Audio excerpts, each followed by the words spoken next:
CM Yogi Adityanath कुछ बोल रहे हैं, सुनाते हैं।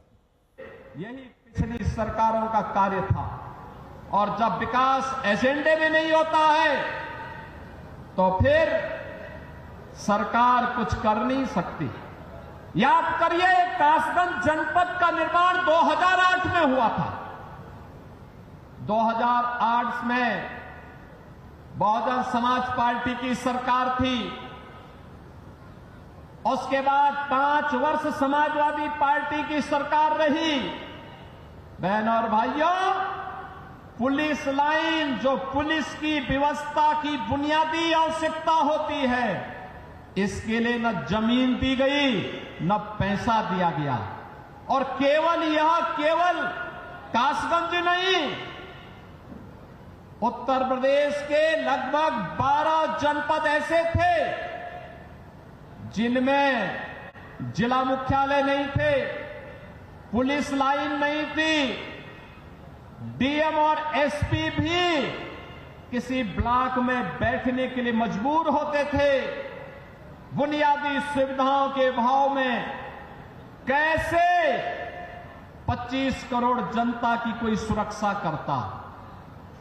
लेकिन आज उत्तर प्रदेश पुलिस देश के अंदर एक मॉडल के रूप में देखी जा रही है। एक मॉडल के रूप में आधुनिक सुविधाओं से युक्त, हर प्रकार के संसाधनों से युक्त। और माफिया का तो काल ही बन गई है पुलिस। अब माफिया पैरेलल, एक समानांतर सरकार नहीं चला सकता, किसी गरीब की प्रॉपर्टी पर कब्जा नहीं कर सकता, सज्जन शक्ति को प्रताड़ित नहीं कर सकता, बेटी और व्यापारी की सुरक्षा पे सेंध नहीं लगा सकता है। अगर लगाएगा तो उसे मालूम है अगले चौराहे पर यमराज उसका इंतजार कर रहा होगा और फिर राम नाम सत्य है कि यात्रा निकलनी प्रारंभ हो जाएगी।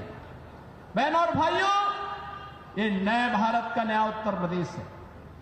आज मुझे 191 करोड़ रुपए की लागत से बने हुए कासगंज के अत्याधुनिक पुलिस लाइन के लोकार्पण का अवसर भी प्राप्त हो रहा है। ये लोकार्पण केवल एक पुलिस के लिए नहीं,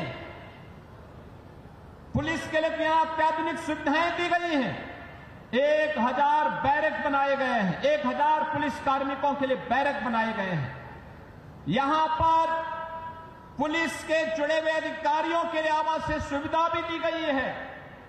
पुरुष हो या महिला कांस्टेबल या अधिकारीगण, इन सबके लिए सुविधाएं दी गई हैं।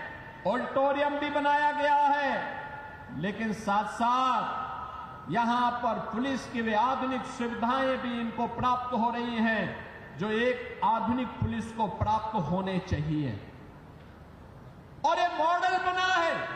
उत्तर प्रदेश पुलिस आवास निगम ने एक समय सीमा के अंदर इसे निर्माण करते हुए आज समर्पित किया है और यह कार्यक्रम अनवरत रूप से आगे बढ़ेगा।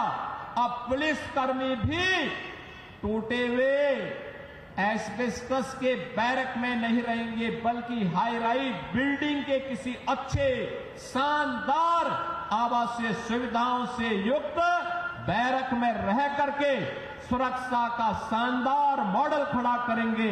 यह पुलिस लाइन कासगंज इसका एक उदाहरण बनकर के उतरी है। मैं इस अवसर पर उत्तर प्रदेश पुलिस को, उत्तर प्रदेश पुलिस आवास निगम को और कासगंज पुलिस को हृदय से बधाई देता हूं, जो इन सभी सुविधाओं का लाभ आज यहां प्राप्त करने जा रहे हैं। बहनों और भाइयों, आज यहां पर कासगंज के अनेक परियोजनाओं की सौगात भी कासगंज वासियों को प्राप्त हो रही है। मुख्यमंत्री कंपोजिट विद्यालय का शिलान्यास, याद करिए, मुख्यमंत्री कंपोजिट विद्यालय, यह शिक्षा का एक मॉडल बनने जा रहा है अटल आवासीय विद्यालय की तर्ज पर। अटल आवासीय विद्यालय 6वीं क्लास से 12वीं तक है, लेकिन मुख्यमंत्री कंपोजिट विद्यालय, बहनों और भाइयों, यह प्री प्राइमरी से लेकर के 12वीं तक होगा और हमारा प्रयास होगा पहले चरण में जनपद स्तर पर, दूसरे चरण पे तहसील स्तर पर, तीसरे चरण में ब्लॉक स्तर पर, चौथे चरण में न्याय पंचायत स्तर पर विद्यालयों की एक श्रृंखला खड़ी होगी।